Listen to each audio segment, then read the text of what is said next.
Welcome to STEM Resources by Stephanie Adkins. The first website that I'm going to take a closer look at with you is one that's offered by the National Oceanic and Atmospheric Administration, or known by the acronym NOAA. On this site, you will find lots of resources that can be used by the teacher and students as well. This site mainly appeals to the science component, but there are lots of opportunities to add in other components of STEM. The picture that is shown is the NOAA Education home screen, and this is where we will start our tour. If you click on the Resource Collection tab located near the middle of the screen, this is where the site will take you.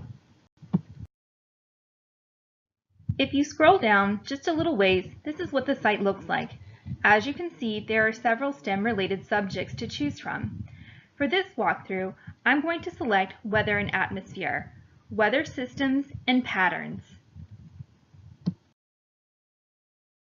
Once you click on the Weather Systems and Patterns, this is what will show up on your screen.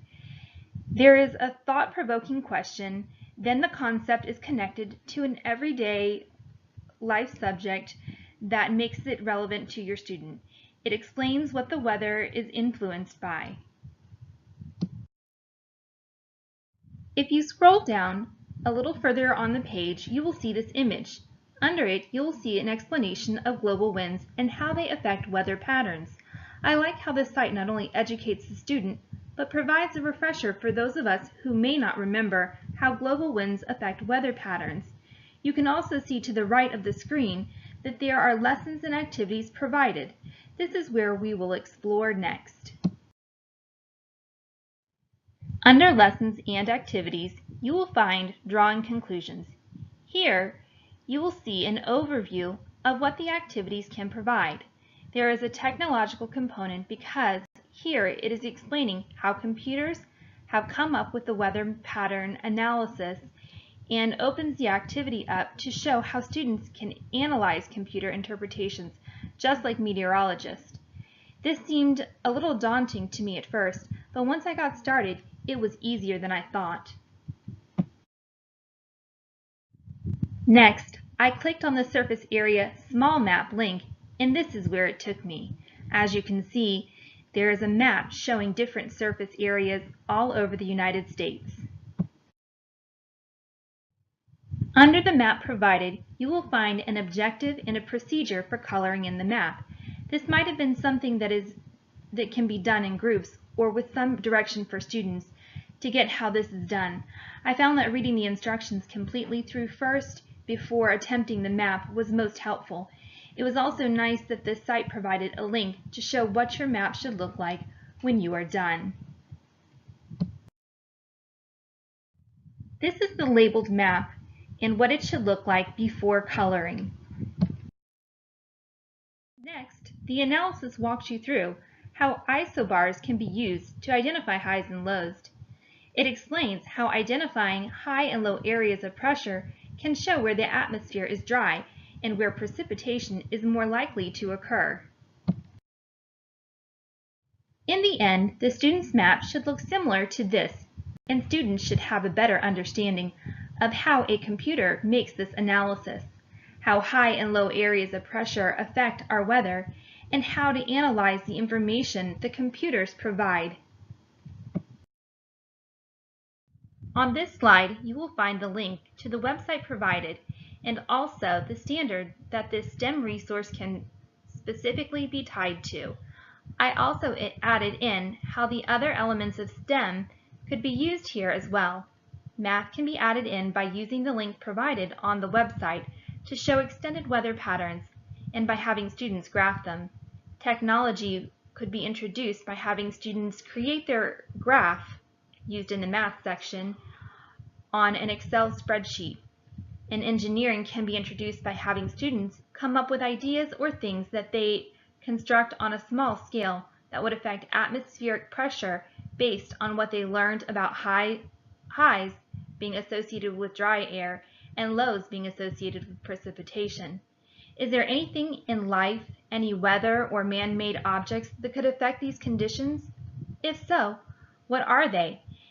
And how would they affect the highs and lows? The next website that I will walk you through is the Exploratorium, and at first glance, it looks like it's a site for a museum.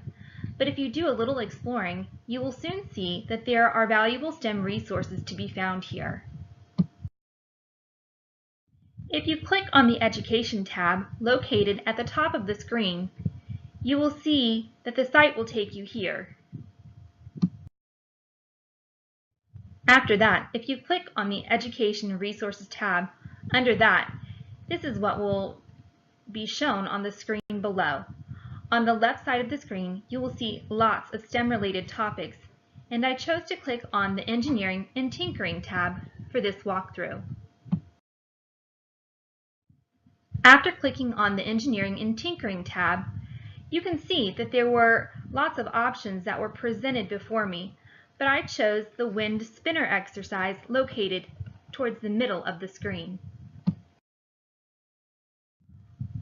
Once I clicked on the wind spinners, this was the opening website picture that greeted me. After that, I scrolled down a bit and found several different pictures and explanations for wind spinners. I found that there were a lot of complicated directions that added a motor to the wind spinner and made this experiment a little harder than I would have liked.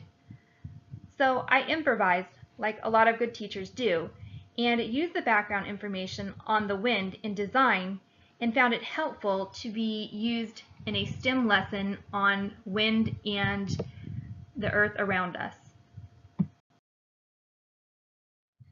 This is where the site ended, and I found elements and ideas that I could use. As a teacher, there will be ideas that come from many different places, and this was just one of those places that I found inspiration.